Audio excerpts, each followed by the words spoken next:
Rose! Ilang dekada na ninyo ako niloloko ng asawa ko?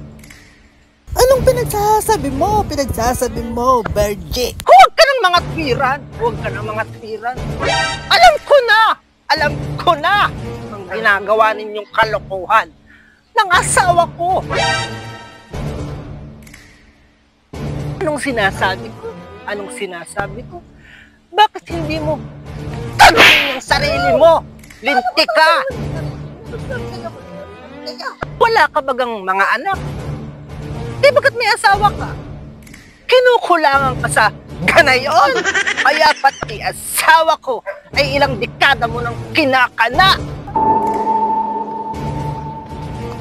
Huwag ka na magmangmangan at baka tamaan ka pa ng isa sa akin. Aba!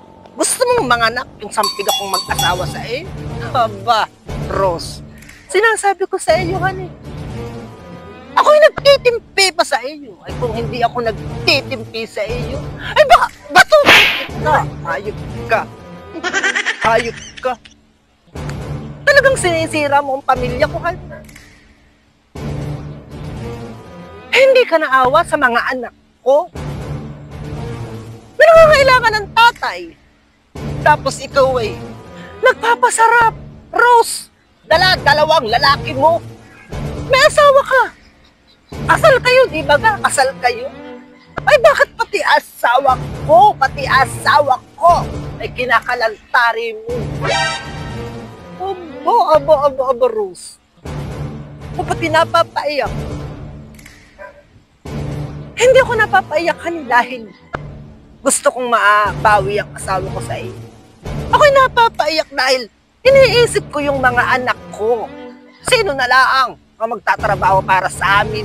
Aba, yung mga nag-aaral pa ang anak ko.